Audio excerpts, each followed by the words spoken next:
മമതയുടെ അന്ത്യം നാളത്തോടെ പശ്ചിമ ബംഗാളിലെ ജനങ്ങൾ കുറിക്കാൻ പോവുകയാണ്. ഡൽഹിയിൽ നിന്നും എങ്ങനെയാണോ ജനങ്ങൾ ആം ആദ്മിയെയും കോൺഗ്രസിനെയും ഓടിച്ചത്, അതുപോലെ നാളത്തോടെ പശ്ചിമ ബംഗാളിൽ ജനങ്ങൾ മമതയുടെ ഗുണ്ടാ പാർട്ടിയായ തൃണമൂൽ കോൺഗ്രസിനെയും മമതയും അടിച്ചോടിക്കും. പുതിയ സർക്കാർ ഏതുമാവട്ടെ, BLM കൂടെയുണ്ട്. പുതിയ സർക്കാരിന് ആശംസകൾ. രാജ്യത്തെ ഏറ്റവും വലിയ multi state housing cooperative society, എല്ലാവർക്കും ഭവനം, BLMന്റെ ലക്ഷ്യം. മമതയ്ക്ക് ഇപ്പോൾ തലങ്ങും വിലങ്ങും അടി കിട്ടിക്കൊണ്ടിരിക്കുകയാണ്.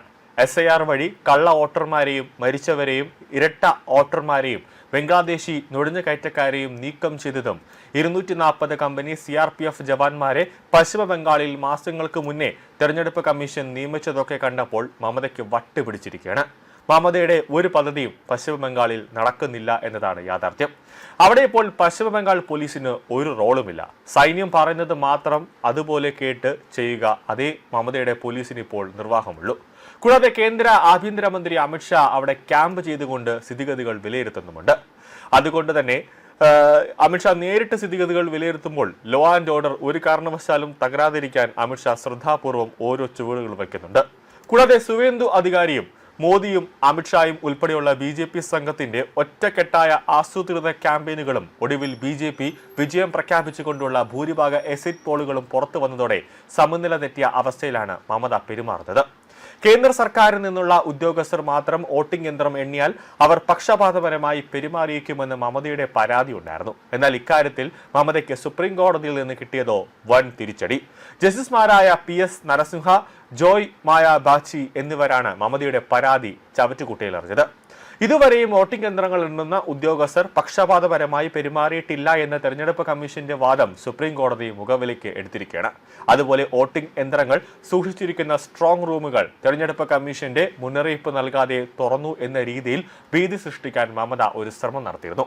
പല തൃണമൂൽ കോൺഗ്രസ് നേതാക്കളും ബംഗാളിലെ വിവിധ സ്ട്രോങ് റൂമുകൾ അവിടെ മുന്നിലേക്ക് പാഞ്ഞെത്തുകയും സമരം നടത്തുകയും ഒക്കെ ചെയ്തു. കൂടാതെ തള്ളിക്കയറാൻ ശ്രമിക്കുകയും ചെയ്തു. ഇതോടെ തെരഞ്ഞെടുപ്പ് കമ്മീഷൻ തന്നെ ജില്ലാ മജിസ്ട്രേറ്റുമാർക്കും DGPക്കും സ്ട്രോങ് റൂമുകൾ തുറക്കാനുള്ള തൃണമൂൽ കോൺഗ്രസിന്റെ ശ്രമം അനുവദിക്കരുത് എന്ന നിർദ്ദേശവും നൽകി. ഇതോടെ സ്ട്രോങ് റൂമുകൾക്ക് മുന്നിൽ തോക്കുധാരികളായ CRPF സംഘങ്ങൾ നിലയുറപ്പിച്ചിരിക്കുകയാണ്.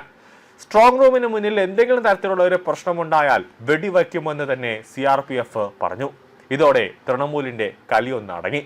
മുർഷിദാബാദ്, ബുർഫും, മാൾഡ, സൗത്ത് 24 പർഗാനാസ് തുടങ്ങിയ ഇടങ്ങളിൽ നടന്ന രണ്ടാം ഘട്ട വോട്ടെടുപ്പിൽ പലയിടങ്ങളിലും താമരചിഹ്നം തന്നെ പൊട്ടിച്ച് മറിച്ചതായുള്ള പരാതി വ്യാപകമായി ഉയർന്നിരുന്നു. ഇവിടെ BJP അനുഭാവികൾ വോട്ട് ചെയ്യാൻ ചെന്നപ്പോൾ വോട്ടിംഗ് യന്ത്രത്തിൽ താമര കാണാതായതോടെയാണ് പ്രശ്നങ്ങൾ രൂക്ഷമായത്. ഇതിൽ മമതയുടെ മരുമകനായ അഭിഷേക് ബാനർജിയുടെ കോട്ടയായ തൃണമൂൽ ഗുണ്ടകളുടെ സ്ഥലമായ ഡയമണ്ട് ഹാർബറിലേത് ഉൾപ്പെടെ 15 ബൂത്തുകളിൽ റീപോളിംഗ് നടത്തി. ഇത് മമതയ്ക്ക് ഒരു കനത്ത തിരിച്ചടിയായി മാറി. മാത്രമല്ല, ഏതാണ്ട് എക്സിറ്റ് പോളുകളും BJPക്ക് വിജയം പ്രവചിച്ചതോടെ വോട്ടെണ്ണൽ എങ്ങനെയെങ്കിലും മുടക്കാനുള്ള ശ്രമത്തിലാണ് മമത. പക്ഷെ 4 ഭാഗത്തു നിന്നും മമതയ്ക്ക് കനത്ത തിരിച്ചടിയാണ് ഓരോ മിനിറ്റിലും വന്നുകൊണ്ടിരിക്കുന്നത്. തെരഞ്ഞെടുപ്പ് പ്രഖ്യാപനം നടത്തിയാലും CRPF മടങ്ങിപ്പോകില്ല. ഒരു 4 മാസമെങ്കിലും പശ്ചിമ ബംഗാളിൽ കാണുമെന്ന് തന്നെയാണ് ആഭ്യന്തരമന്ത്രി ഇപ്പോൾ പറഞ്ഞിട്ടുള്ളത്. അതും മമതയുടെ എല്ലാ പദ്ധതികളും തകർന്നുകൊണ്ടിരിക്കുകയാണ്.